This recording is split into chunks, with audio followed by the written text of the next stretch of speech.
Hello student and welcome to the 7th lecture for class 10 mathematics nurture. Myself is Tabib Siddiqui and as you know that we have started the real number exercise 1.1 हमने finish किया था last lecture के अंदर. हमारा zoom का भी discussion हुआ है और उस जूम डिस्कशन पे काफी लोगों की क्वेरीज हमने सॉल्व करी थी. It's quite a good discussion. लेकिन बहुत सारे स्टूडेंट्स ने वो डिस्कशन अभी तक ज्वाइन नहीं किया था, तो आप नेक्स्ट डिस्कशन जो भी राग टाइम टेबल के अंदर शेड्यूल रहता है वो आप चेक कर लिया करिए और उसमें आप ज्वाइन जरूर किया करिए. Next thing regarding the exercises के बारे में, जैसे कि मैं आपको बता चुका हूं कि अभी तक बहुत सारे बच्चों के क्वेश्चंस मेरे पास नहीं आए. मैंने आपको होमवर्क दिया था 1.1, 1.2, 1.3, 1.4 यानी सारी एक्सरसाइज जो रियल नंबर की है वो आपको सॉल्व करना है and with in the time period जो थर्सडे को टाइम लिमिट होता है वो आपको सॉल्व कर देना है या मुझे सबमिट कर देना है. लेकिन आप कभी भी सबमिट कर सकते हो, जरूरी नहीं कि थर्सडे को ही सबमिट करो, आप किसी भी दिन मुझे सबमिट कर सकते हो. लेकिन बहुत सारे स्टूडेंट की अभी तक नहीं आए स्टूडेंट, दैट्स अ कंसर्निंग. ठीक है ना, आपने जितना भी सॉल्व किया कम से कम उतना ही भेजो ताकि मुझे आइडिया रहे कि हाँ आपने इतना भेज दिया है, ताकि उस बेसिस पे मैं अपना कंटेंट को तैयार कर सकूं, ताकि मुझे ये रहे कि स्टूडेंट्स को इतनी प्रॉब्लम में इस एक्सरसाइज में प्रॉब्लम ज्यादा आई है, इस क्वेश्चन पे प्रॉब्लम ज्यादा से ज्यादा स्टूडेंट अटके हुए हैं, तो मैं उसी बेसिस पे उस क्वेश्चन पे ज्यादा फोकस करूंगा. Getting it. दूसरी जो चीज है, लास्ट क्लास में जैसे 1.1 हमने स्टार्ट किया था और मैंने कहा था कि अगर टाइम मिलेगा तो नेक्स्ट क्लास में अपन इसको फिनिश ऑपरेटर ऑफ करेंगे, तो आज एक्सरसाइज अपन 1.2 स्टार्ट करेंगे. अब 1.2 एक्सरसाइज जो है, जो कि बेसिक प्रॉपर्टी जो एचसीएफ इंटू एलसीएम पे बेस्ड होती है उसके ऊपर है ना. HCF into LCM into product of the two number. एक तो ये प्रॉपर्टी जो फंडामेंटल अरिथमेटिक प्रॉपर्टी अपन ने चेक करी थी, और दूसरा एक होता है प्राइम फैक्टराइजेशन. जो आज एक्सरसाइज 1.2 थोड़ा सा रिकैप करते हैं. प्राइम फैक्टराइजेशन का मतलब क्या होता है, कोई नंबर लिया जैसे 8, इसके फैक्टर्स निकाले तो इसके फैक्टर्स क्या क्या निकलेंगे, 2 2 2, तो एक ही फैक्टर निकल रहा है. 2 4 जा 8, 2 2 जा 4, 2 2 जा 1. तो जैसे अपन एलसीएम लेते हैं ना 8 का, जैसे 12 में है तो उसके फैक्टर क्या क्या निकल सकते हैं, 2 निकल सकता है. प्राइम फैक्टर्स, सिर्फ प्राइम फैक्टर्स की बात कर रहा हूं, ओवरऑल फैक्टर नहीं. 8 के तो बहुत सारे फैक्टर हो सकते हैं, 8 का 2 भी है, 1 भी है, 4 भी है, 8 भी है. लेकिन प्राइम फैक्टर कौन से, प्राइम नंबर वाले फैक्टर कौन से हैं, वो प्राइम नंबर जो 8 को डिवाइड कर रहे हैं वो कौन सा, वो 1 से 2. ठीक है ना, कितनी बार आया, 3 टाइम्स 2 आया, तो उसको बोलते हैं prime factor. Listing the prime factors using the prime factorization of a given number. इसी तरह 12 की बात करें तो 12 के नंबर को क्या प्राइम फैक्टर क्या सकते हैं, 2 इंटू 2 इंटू 3. तो कितना है, 2 बार आया है और 1 3 बार आया है, यानी 2 आए हैं और 1 3 आया है. तो 2 into 2 into 3 will give you 12. तो ये प्राइम फैक्टराइजेशन कहलाता है.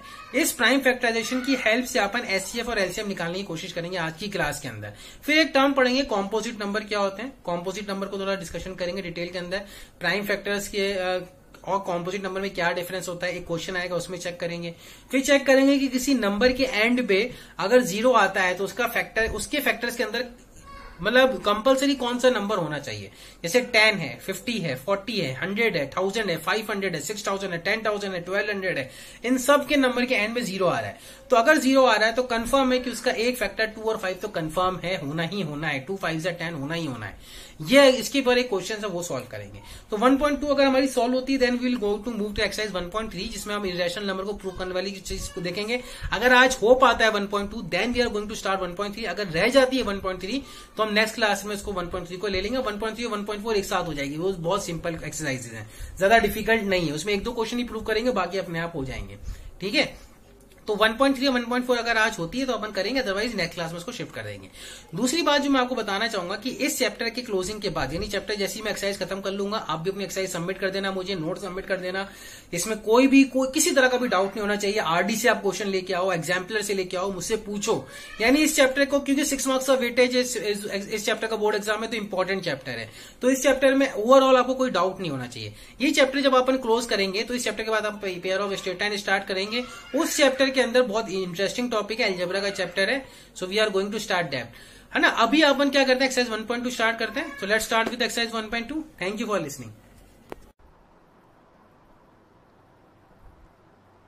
Hello student and welcome to the 7th lecture for class 10 mathematics nurture. Myself is Tabib Siddiqui. और जैसा कि आपको पता है कि we have started the real number, हमने खत्म भी कर लिया है. एक्सरसाइज 1.1 सॉल्व हो चुकी है लास्ट लेक्चर में, जो कि हमारा सैटरडे को था. और उस लेक्चर के अंदर हमने देखा था कि एक्सरसाइज 1.1 के सारे क्वेश्चन, जो भी 5 क्वेश्चन थे वो हमने किए थे. ना टुडे, जो मैं जैसे कि मैंने आपको प्रॉमिस किया था कि मैं I am going to take each and every question for you. ठीक है ना, एनसीईआरटी की एक्सरसाइज के जितने भी क्वेश्चन है मैं आपके लिए सॉल्व करूंगा. बट दैट डजंट मीन कि आप उन क्वेश्चन को सॉल्व नहीं करोगे खुद से. मैंने ये आपसे कहा था लास्ट लेक्चर में, सैटरडे को भी मैंने आपको यही बोला था कि first you try to solve them student, then I will solve them. और फिर उस दौरान कोई आपकी क्वेरी रह जाती है तो आप उस सॉल्यूशन के थ्रू चेक कर सकते हो, ठीक है ना। This is the way to proceed. लेकिन अगर आप सॉल्व ही नहीं करोगे, जैसे मोस्ट ऑफ द स्टूडेंट अभी तक मुझे अपने एक्सरसाइजेस के सॉल्यूशंस की कॉपी उन्होंने नहीं भेजी है मुझे, ठीक है ना, फोटो खींच के नहीं दिया है मुझे। तो जब तक आप मुझे नहीं बताओगे कि सर मैंने ये क्वेश्चन सॉल्व कर लिए हैं, मुझे ये क्वेरीज आ रही हैं, तब तक कोई फ़ायदा नहीं है मेरी ये एक्सरसाइज करने का भी, ठीक है ना। क्योंकि आप भी क्वेश्चन सॉल्यूशन देखोगे, कॉपी में नोट डाउन कर दोगे, भूल जाओगे, आपको गेन कुछ नहीं हुआ, मैथ्स पढ़ने का गेन कुछ नहीं हुआ, आपके दिमाग में कोई चीज़ बैठी नहीं। रियल नंबर एक चैप्टर है, उसकी क्या एनालॉजी है, उसकी क्या कॉन्सिक्वेंसेज है, क्या प्रॉपर्टीज़ हैं, वो आपके दिमाग में ही नहीं बैठी। अगर आपने खुद से अपनी दिमाग की एक्सरसाइज नहीं करी, आपने अपनी ब्रेन जो है ब्रेन स्टॉर्मिंग नहीं करी है, तब तक आपको कुछ भी गेन नहीं होने वाला है। सो आई रिक्वेस्ट यू डैट कि आप क्वेश्चंस को सॉल्व करें, डिस्कशन करें मेरे साथ, जूम पे डिस्कशन करें, पर्सनल कॉल करें, लेकिन ज़रूर से ज़रूर ये काम ज़रूर करें, ठीक है। तो एक्सरसाइज 1.1 हमने सॉल्व कर लिया था, जो कि बेस थी A Q to B Q plus R, HCF और एलसीएम के ऊपर नहीं, सॉरी एचसीएफ के ऊपर ही बेस थी। और दुनिया में जो पॉजिटिव इंटीजर्स हैं जिसको अपन अज्यूम कर सकते हैं A to B Q plus R के ऊपर, उस पर कुछ क्वेश्चंस थे। और आज की एक्सरसाइज जो होगी वो एलसीएम के ऊपर मोस्ट ज़्यादा कंसर्न रहेगी, एचसीएफ भी रहेगा, लेकिन एलसीएम और वर्ड प्रॉब्लम पे थोड़ा सा ज़्यादा कंसंट्रेट रहेगा, ठीक है ना। So now let us try to move to the exercise 1.2। अब देखिए क्वेश्चन नंबर 1 बहुत ईजी है, प्राइम फैक्टर्स के बारे में ये बात कर रहा है। क्या कह रहा है? प्राइम फैक्टर्स, ठीक है ना। तो प्राइम फैक्टर्स क्या होते हैं? किसी भी नंबर के प्राइम फैक्टर्स को ब्रेक करना है तो उसका एलसीएम ले लो। तो कह रहा है फर्स्ट क्वेश्चन में express each number as a product of its prime factors. तो पहला नंबर है 140। तो लेट अस सपोज हम एक्सरसाइज 1.2 कर रहे हैं रियल नंबर की, ठीक है। और क्वेश्चन नंबर 1 का फर्स्ट पार्ट करने जा रहे हैं। फर्स्ट पार्ट क्या कह रहा है कि 140 का प्राइम फैक्टराइजेशन करना है। तो 140 का अगर प्राइम फैक्टराइजेशन करना है तो 140 का एलसीएम ले लो। तो जो जो फैक्टर्स आएंगे वो अपने आप पता चल जाएंगे, 270 ज़ा, 235 ज़ा, एंड 5 7 ज़ा एंड 7 1 ज़ा। सो 2 2 और 5 7 आए हैं। तो 140 के प्राइम फैक्टर्स क्या हो जाएंगे? 2 इंटू 2 इंटू 5 इंटू 7, ठीक है। तो ये इसका प्राइम फैक्टर्स बनेंगे। तो ये अपने को दिमाग में रखना है कि अपन कैसे कुछ ही क्वेश्चंस को सॉल्व कर रहे होते हैं, ठीक है ना। सेकंड पार्ट करते हैं। सेकंड पार्ट जो है 140 के प्राइम फैक्टर हो गए 156 पे आ जाते हैं। तो 156 का एलसीएम ले लो। सो 156 कितना हो जाएगा? 2 7 ज़ा 14, 2 8 ज़ा 16, राइट। एंड देन 2 3 ज़ा 6 एंड 2 9 ज़ा 18। देन 3 आ रहा है, 3 1 ज़ा 3, 3 3 9, 3 3 ज़ा 9 एंड देन 13 एक प्राइम फैक्टर्स आ रहा है। सो अगर आप नोटिस करो कि 156 के प्राइम फैक्टर्स क्या क्या होंगे? 156 के प्राइम फैक्टर्स होंगे 2 और 3 और 13। तो these are the prime factors of 156, ठीक है ना। Now let us try to move to the third part of the question. जैसे सेकंड पार्ट हो गया 156 हो गया, इसी तरह 3825 पे आ जाते हैं, ठीक है। तो 3825 का एलसीएम ले लोगे। तो अब मैं सारे के पार्ट का एलसीएम लेके नहीं दिखाऊंगा, अब आपको सब कुछ खुद से भी करना है ना। 3825 का एलसीएम जब लोगे तो let us try to take 3825 LCM. Next page पे ले लेते हैं अपन 3825 2 में नहीं जाता है, 3 में जाता है, बिल्कुल जाता है। 3 1 ज़ा 3, 3 2 ज़ा 6 एंड 3 7 ज़ा 21, 3 5 ज़ा 15। उसके बाद भी 3 में जाता है, बिल्कुल 3 में जा रहा है, अभी भी जा रहा है। 3 4 ज़ा 12, 3 2 ज़ा 6, 3 5 ज़ा 15। उसके बाद 3 में नहीं, अब 3 में नहीं जा रहा है, अब किस में जाएगा? 5 में जाएगा। तो 5 8 ज़ा 40, 5 5 ज़ा 25, देन 5 1 ज़ा 5, 7 ज़ा 35 एंड देन 70। तो ये कितना आ रहा है? 3 3 5 5 और 17। सो जो प्राइम फैक्टर बन रहे हैं 3 3 5 5 एंड 17, तो वो अपन लिख लेंगे 3 इंटू 3 5 इंटू 5 इंटू 17। ये इसके प्राइम फैक्टर्स बन रहे हैं, ठीक है। तो थर्ड पार्ट भी हो गया अपना easily. Now moving to the fourth part 5005। तो 5005 लिख लेते हैं फोर्थ पार्ट पे 5005। इसका एलसीएम ले लेते हैं 5005 का। सो 5005 का एलसीएम कितना हो जाएगा?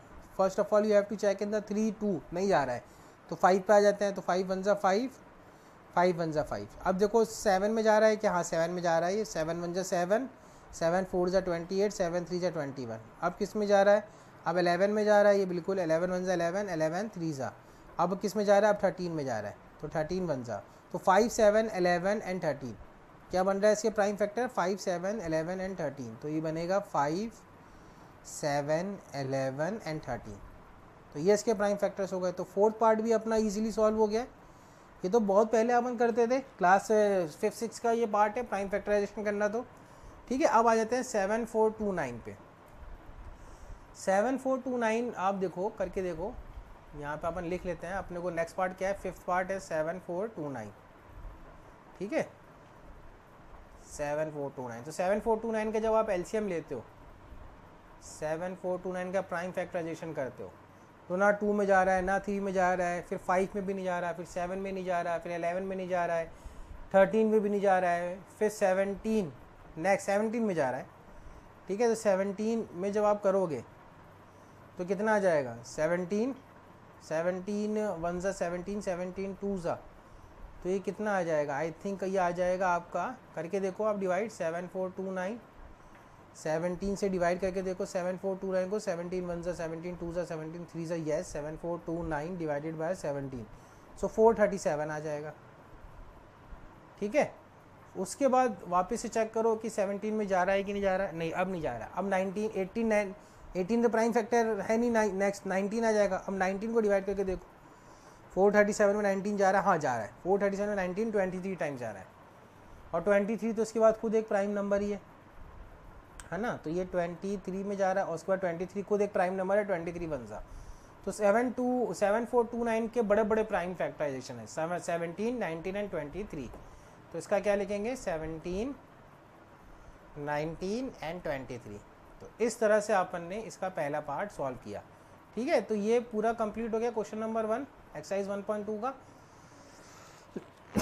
नाउ अपन आ जाते हैं नेक्स्ट क्वेश्चन पे, जो कि जो फंडामेंटल प्रॉपर्टी ऑफ अर्थमेटिक है उसके बारे में डिस्कशन कर रहा है कि find the LCM and HCF of the following pairs of integers and verify that LCM into HCF बराबर है क्या। ठीक है, product of the two numbers. तो वही है जो इंपॉर्टेंट प्रॉपर्टी अपन ने पढ़ी है क्वेश्चन नंबर 2 के अंदर। जो मोस्ट इंपॉर्टेंट प्रॉपर्टी अभी तक अपन ने देखी है अर्थमेटिक प्रॉपर्टी की, वो क्या है? LCM into HCF of two numbers is nothing but equal to the product of their number. तो चलो फर्स्ट पार्ट करते हैं, इसका वेरीफाई करने को कह रहा है। तो फर्स्ट पार्ट है 26 और 91। तो 26 और 91, अब देखो एचसीएफ अब आपको निकालना पड़ेगा। एचसीएफ ऑफ 26 और 91 ये आपको निकालना पड़ेगा। आप यूक्लिड लेमा डिवीजन से भी सॉल्व कर सकते हो इसको, और चाहो तो आप जो अपना बचपन वाला तरीका उससे भी निकाल सकते हो। तो एचसीएफ 26 और 91, अगर आप 26 को फैक्टराइज करोगे प्राइम फैक्टराइज, तो 26 आ जाएगा आपका 2 इंटू 13, और 91 को प्राइम फैक्टराइज करोगे तो कितना आ जाएगा? 7 इंटू 13। तो यहाँ से तो एचसीएफ तो क्लियर हो गया कि एचसीएफ कितना आ गया? एचसीएफ आ गया आपका 13। कॉमन फैक्टर क्या है? 13। तो एचसीएफ तो आपका 13 आ गया। अब दूसरा एलसीएम की बात करते हैं। तो एलसीएम तो अपन क्या ले लेंगे? इसका भी जो कॉमन है वो तो ले ही लेंगे, जो अलग से आ रहा है वो भी ले लेंगे। तो एलसीएम कितना आ जाएगा? एलसीएम आ जाएगा 2 आ रहा है, नीचे 7 आ रहा है, और कॉमन कितना है? 13 है, तो 13 ले लिया। तो 2 इंटू 7 इंटू 13 कितना आ जाएगा? 182। अब अपने को ये थ्योरम अप्लाई करनी है, एलसीएम इंटू एचसीएफ। तो 182 इंटू 13, तो 182 एलसीएम है, एचसीएफ कितना है? 13। ये कितना आ रहा है आपका? 2366। मल्टीप्लाई करके देखोगे तो 2366 आ जाएगा। और इसी तरह आप 26 और 91 को मल्टीप्लाई करके देखो, तो 26 इंटू 91, सॉरी 26 इंटू 91 आएगा, है ना।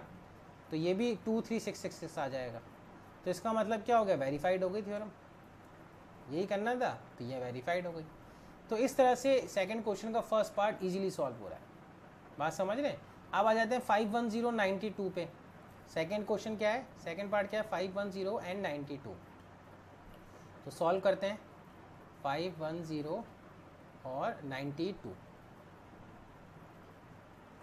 तो 510 और 92, तो 510 और 92 अपने को प्रॉपर्टी कौन सी आइडेंटिफाई करनी है? अपने को प्रॉपर्टी आइडेंटिफाई करनी है HCF and LCM of two number का product is nothing but equal to the product of the two number. तो HCF और LCM, HCF ऑफ 510 एंड 92, तो 510 को पहले प्राइम फैक्टराइजेशन में ब्रेक करते हैं। सो 510 को ब्रेक किया तो कितना आ रहा है, इसके आ जाएगा 2 इंटू 3 इंटू 5 इंटू 17।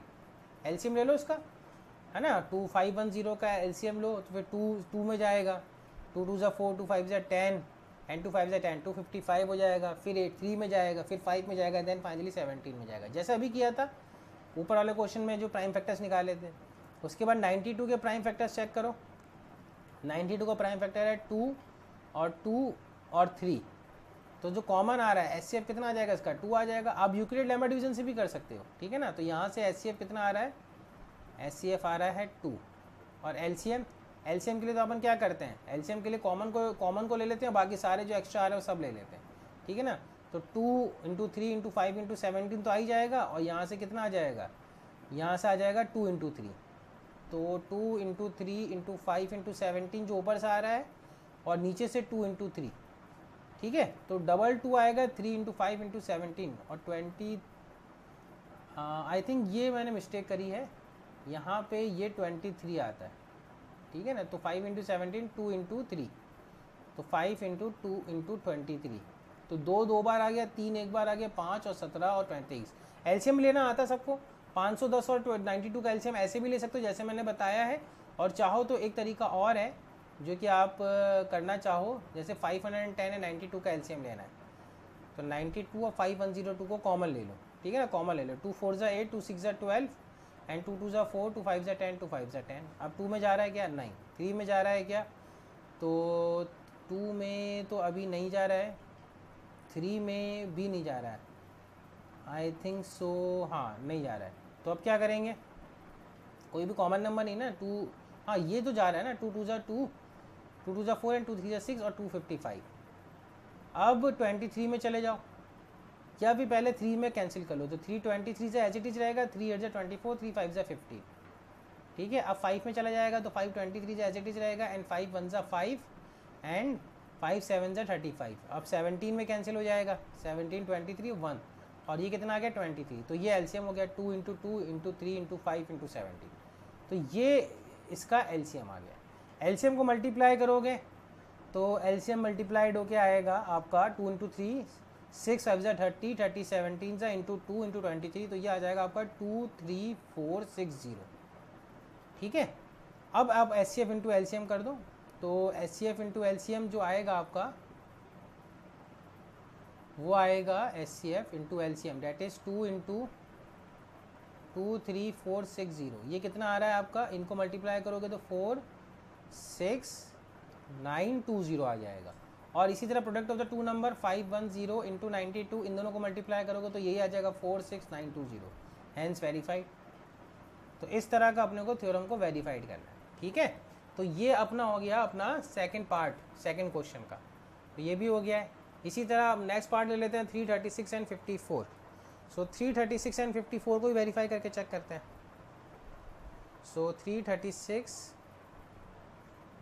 एंड 54, तो 336 को प्राइम फैक्टराइजेशन में ब्रेक करना है, तो 336 के फैक्टर्स क्या क्या बनेंगे, let us try to solve.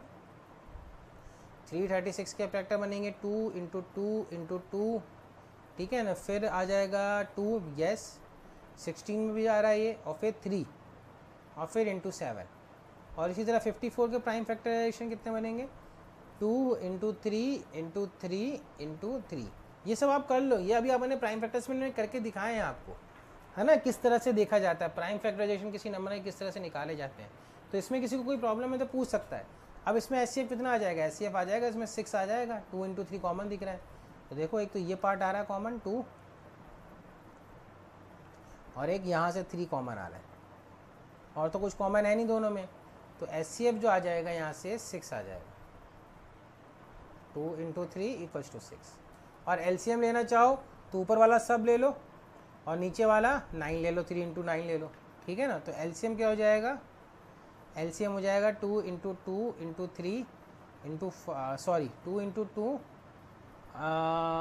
2 तो चारों आ जाएंगे, ठीक है ना, 2 2 इंटू 2 इंटू 2 इंटू 2 और 3 भी आ जाएगा, नीचे एक और 3 है, ठीक है, तो नीचे 2 3 है, तो दोनों 3 आ जाएंगे, ऊपर एक 7 है और बस 7 है, बस यही है। तो ये इनको मल्टीप्लाई करोगे तो एलसीएम कितना आ रहा है, इनको मल्टीप्लाई करेंगे तो 2 × 4 2 × 8 2 × 16 3 × 16 3 × 48, तो ये आपका 9 × 7 दैट इज़ ये कितना हो जाएगा, LCM comes out to be 3024। HCF कितना आ रहा है 6, एलसीएम कितना आ रहा है 3024। अब the product of the two number, ये थ्योरम क्या होती है, आपको थ्योरम ये वेरीफाई करनी है, HCF into LCM is equals to A into B. तो एचसीएफ और एलसीएम को मल्टीप्लाई कर दो, यानी किसको मल्टीप्लाई करना है, 6 और 3024 को, तो ये आ जाएगा 18144 मल्टीप्लाई करने पे। और product of the two number कितना आ जाएगा 336 इंटू 54, इनको मल्टीप्लाई करोगे तो यही आएगा 18144। तो यानी क्या हो गया, वेरीफाइड हो गया। तो ये थर्ड पार्ट भी क्या हुआ क्वेश्चन का, इजीली वेरीफाइड हो गया। तो इस तरह से अपने को क्वेश्चंस को एनालाइज करना है, ठीक है। तो क्वेश्चन नंबर सेकंड का थर्ड पार्ट भी हो गया।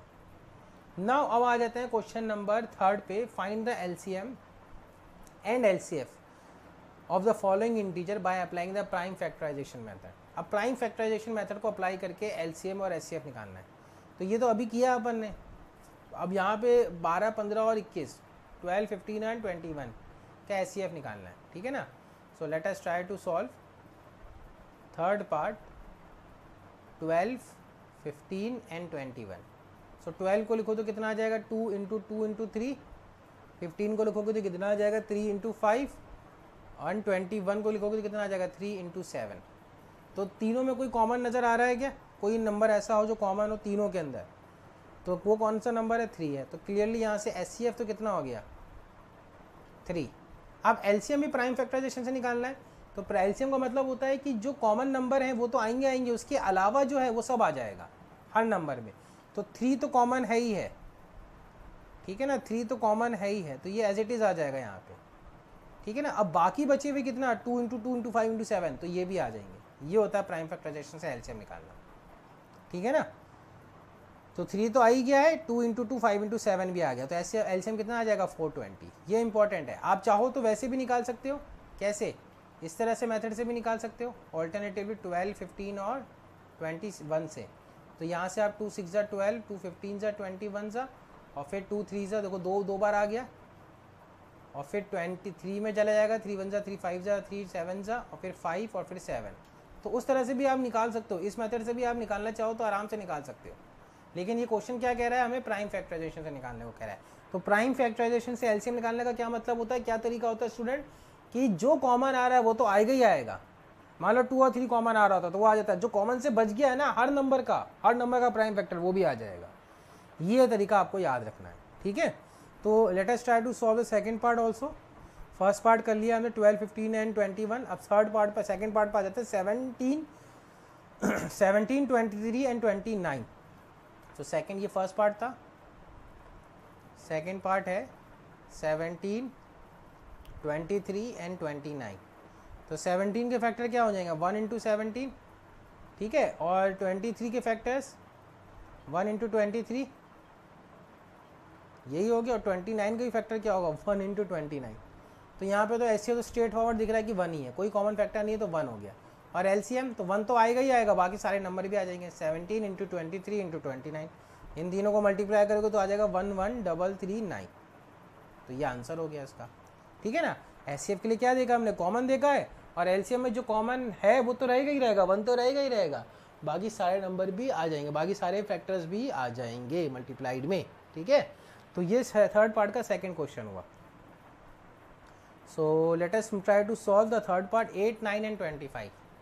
सो let us try to solve the third part 8 9 and 25। इसका एलसीएम और एचसीएफ निकालना है। तो 8 को पहले अपन ने फैक्टर्स में लिखा 2 × 2 × 2, 9 को लिखा 3 × 3, 1 भी लिख दो, है ना, 1 भी एक प्राइम फैक्टर होता ही है, और फाइनली 25। तो 25 कितना हो जाएगा 5 × 5 × 1। तो अगेन यहाँ पे क्या आ रहा है, एचसीएफ कितना आ रहा है 1 ही आ रहा है, यहाँ पे भी एचसीएफ कितना आ रहा है 1 आ रहा है, कोई भी कॉमन फैक्टर नहीं सिवाय 1 के। और एलसीएम में सारे नंबर मल्टीप्लाई हो जाएंगे, 2 के भी तीनों पार्ट्स, 3 के भी दोनों पार्ट, और 5 के भी दोनों पार्ट्स। तो कैसे लिखेंगे 2 का क्यूब इंटू 3 का स्क्वायर इंटू 5 का स्क्वायर। सो मल्टीप्लाई करोगे तो 8 9 से 72, into 25 that is nothing but 1800. तो एलसीएम कितना आ जाएगा 1800. तो this is the method to solve the question number 3 using the how to find the HCF and LCM using the prime factorisation method. ठीक है, तो थर्ड पार्ट के भी तीनों पार्ट सॉल्व हो गए हैं. Moving to the question number 4, कह रहा है कि दो नंबर हैं 306 एंड 657, उसका एचसीएफ गिवन है. तो एलसीएम निकालना है. वेरी सिंपल क्वेश्चन है. HCF into LCM into the product of the two number. So 306 and 657 का एचसीएफ दे रखा है. तो let us try to solve fourth question also. Fourth question हमसे कह रहा है कि you have got a 306 and 657. ठीक है, तो इसका एचसीएफ गिवन है. तो HCF into LCM is equals to A into B. So HCF into LCM कितना हो जाएगा? एचसीएफ दे रखा है आपको 9, एलसीएम आपको निकालना है. दो नंबर कौन से हैं? 306 एंड 657. तो डिवाइड कर दो, बस आ जाएगा आंसर. तो एलसीएम कितना आ जाएगा? LCM is equals to 306 into 657 divided by 9. ठीक है, सो जब इसको आप डिवाइड करोगे तो 9 के टेबल में कैंसिल आउट होके आपके पास जो एलसीएम बचेगा वो बचेगा 22338. सो ये आपका एलसीएम आ जाएगा कैंसिल आउट करने पे. ठीक है, तो इस तरह से क्वेश्चन नंबर 4 तो बहुत ही ईजी था. सीधा सीधा प्रॉपर्टी, सीधा सीधा फॉर्मूला लग रहा था. ठीक है, now moving to the fifth question. Check whether 6 to the power n can end with the digit 0 for any natural number n. ठीक है, अच्छा आप मुझे बताओ कि कोई भी नंबर जो 0 पे एंड हो रहा है, जैसे 10 है, 20 है, 30 है, 40 है, 50 है, 60 है, 100 है, 1000 है, 10,000 है, 5000, 6000, जिसके एंड में यूनिट डिजिट पे क्या आ रहा है? 0 आ रहा है. ठीक है, तो इसका मतलब उसके अंदर 2 और 5 तो कंफर्म होगा. यह अपन ने देखा था.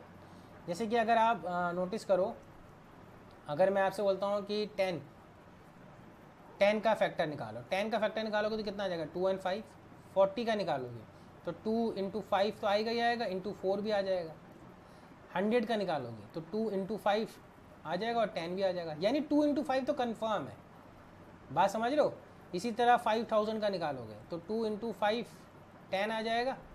ठीक है ना, और 10 इंटू 500 कर दो. अब इसको भी आप चाहो तो कर दो, इसमें भी 2 इंटू 5 बहुत सारे आ जाएंगे. लेकिन अगर एक नंबर 0 इसके एंड में आ रहा है तो 2 इंटू 5 तो कन्फर्म है. ठीक है ना, 2 इंटू 5 तो क्या होगा? कन्फर्म है. और 2 इंटू 5 के ही मल्टीपल्स होंगे. कितने मल्टीपल्स होंगे वो अपने को देखना है. जैसे 100 के अंदर 2 हैं, इसको आप वापस से ब्रेक करना चाहो तो वापस से 2 इंटू 5 लिख सकते हो. तो इसका मतलब अपन क्या कह सकते हैं कि क्वेश्चन ही कह रहा है check whether 6 to the power n can end with the digit 0 for any natural number n और नॉट. यानी 6 की पावर 1 लेते हो या 2 लेते हो या 3 लेते हो या 4 लेते हो या 5 लेते हो, तो क्या कभी उसको जब सॉल्व करोगे तो क्या कभी एंड में कोई ऐसा नंबर आएगा क्या जिसके एंड में 0 हो? ये क्वेश्चन है. तो यानी 6 की अपने को प्राइम फैक्टराइजेशन ही देखना है. यानी इसका मतलब आप कह सकते हो फिफ्थ क्वेश्चन में, if any number ends with 0, if any number ends with 0, ठीक है ना, इसका it means it is divisible by 2 and 5 both. यानी 2 and 5 इसके दोनों फैक्टर्स बन जाएंगे. लेकिन factorisation 6 to the power n के फैक्टराइजेशन 6 का फैक्टराइजेशन कितना होगा? 2 इंटू 3, और ये आ जाएगा 2 इंटू 3 टू पावर n. ठीक है ना. अब यहाँ पे आप नोटिस करो, notice that 6 does not have factor 5, which means for any natural number n,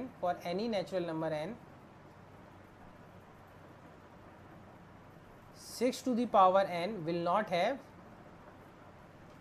0 at its end, यानी 5 तो आया ही नहीं है, 2 इंटू 3 आ गया. अब इस पे n की कुछ भी पावर ले लो भाई, कुछ भी पावर ले लो, 5 होगा क्या? नहीं होगा. तो जब 5 नहीं होगा तो it will not have 0 at its and. तो ये होगा, इसका आंसर क्या हो जाएगा? नो. और आपने रीज़न भी दे दिया है, फैक्टराइजेशन से रीज़न निकल रहा है. समझ में आ रहा है ये क्वेश्चन? तो इस तरह से अपने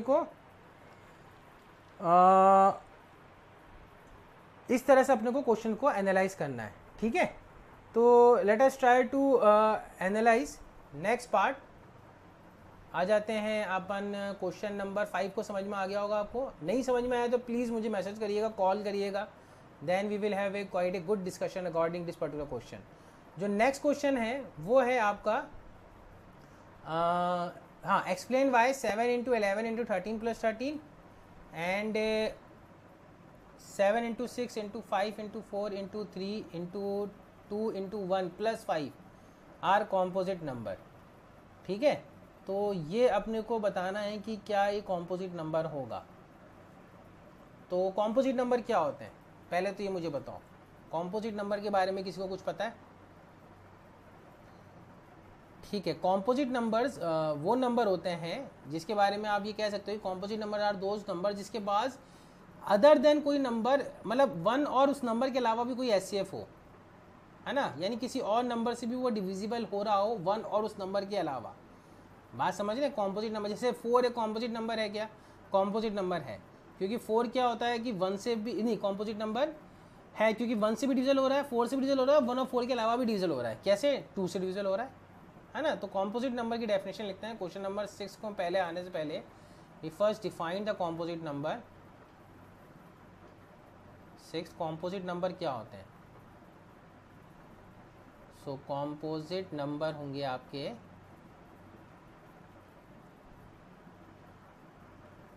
composite number are those number, ठीक है ना, वो composite number are those number that can be multiply other whole number, है ना, यानी उसके अंदर अदर होल नंबर भी हो। ठीक है ना, डेट, या फिर आप इसको ऐसे ले, date can be divisible by, date can be divisible by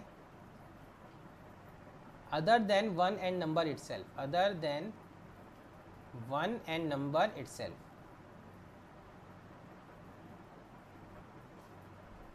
ठीक है, तो ये क्या होते हैं, प्राइम नंबर को छोड़ के जो नंबर होते हैं वो सारे कॉम्पोजिट हो जाएंगे।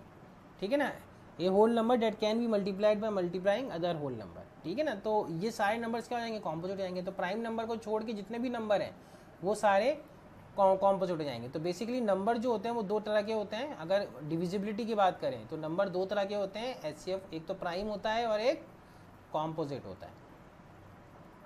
तो अब आ जाओ तो इस क्वेश्चन पे, जाहिर सी बात है ये 7 इंटू 11 इंटू 13 प्लस 13, ये नंबर तो क्या बन जाएगा, आप देखो 7 इंटू 11 इंटू 13 प्लस 13, तो इसमें आप पहला पार्ट लो 7 इंटू 11 इंटू 13 प्लस 13, तो 13 कॉमन ले लो, 13 कॉमन ले लोगे तो अंदर क्या बचेगा 11 इंटू 7 प्लस 1, तो ये कितना आ जाएगा 13 इंटू 78। तो 13 इंटू 78 तो जाहिर सी बात है कि 13 से भी डिविजिबल हो रहा है, 78 से भी डिविजिबल हो रहा है। या आप अगर 13 इसको 78 को लिखना चाहो तो 13 इंटू 6 भी लिख सकते हो। तो ये नंबर क्या हो गया 13 इंटू 6। तो जाहिर सी बात है दिस एक्सप्रेशन है 6 एंड 13 एज फैक्टर, तो 2 फैक्टर आ गए ना इसके, इट हैज़ ये नंबर क्या हो गया, इट हैज़ 2 फैक्टर्स। तो 2 फैक्टर आ गए अदर देन उस नंबर के अलावा। ठीक है ना, it has 6 and 13 age factor, तो इसका मतलब ही क्या हुआ, ये कॉम्पोजिट नंबर हुआ। ठीक है ना, जिसका नंबर के अलावा 1 और नंबर के अलावा भी उसके पास एक फैक्टर है। और जो दूसरा नंबर है वो क्या है, वो भी इजी नंबर होगा, 7 into 6 into 5 into 4 into 3 into 2 into 1 plus 5, तो प्लस 5 कॉमन ले लो, ख़त्म कहानी, तो ये नंबर वापस आ जाएगा।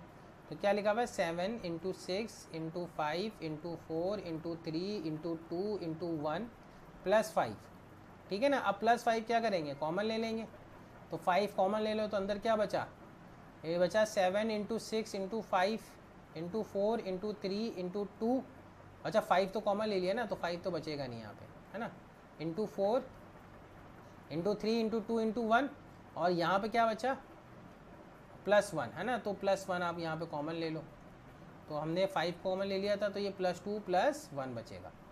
तो जब आप इसको सॉल्व करके ऐड करोगे तो कितना आ जाएगा 5 इंटू ये मल्टीप्लाई होगा 1008, तो 1009 आ जाएगा। तो यहीं से अपन नोटिस कर लिया कि ये नंबर क्या हो गया, कॉम्पोजिट नंबर हो गया, क्योंकि 2 फैक्टर आ गए, एक तो 5 आ गया और एक 1009 आ गया, तो दोनों नंबर क्या हो गए, कॉम्पोजिट हो गए, हैंस प्रूव्ड हो गया।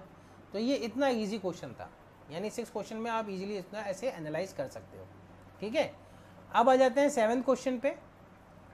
7th क्वेश्चन कह रहा है there is a circular path around a sports field, Sonia takes 18 minutes to drive 1 round of the field, while Ravi takes 12 minutes for the same time. Suppose this, ये मैंने question किया था, ये वाला question again मैंने किया था when we are solving for the when we are discussing this chapter, है ना, जब हम ये क्वेश्चन को लिख रहे थे, ये वर्ड प्रॉब्लम लिया था। अब यहाँ पे क्वेश्चन क्या कह रहा है, मैं फिर से एक बार समझा देता हूँ। सोनिया और रवि हैं, ठीक है, और एक सर्कुलर आपके पास क्या है, एक सर्कुलर आपके पास फील्ड है। तो क्वेश्चन नंबर कौन सा क्वेश्चन है, क्वेश्चन नंबर 7 है। तो 7 भी हो गया है, 18 एंड 12। तो 7 क्वेश्चन भी कर लेते हैं, कोई ज़्यादा डिफिकल्ट नहीं है। सोनिया जो है वो 18 मिनट्स लेती है कंप्लीट राउंड लगाने के लिए इस सर्कुलर पाथ को, और रवि जो है वो 12 मिनट्स लेता है। वर्ड प्रॉब्लम है, कंफर्म है रियल नंबर की, क्योंकि 2 नंबर हैं। सॉरी। अब मान लो ये दोनों सेम स्पॉट से स्टार्ट करते हैं, मान लो ये ए से स्टार्ट करते हैं।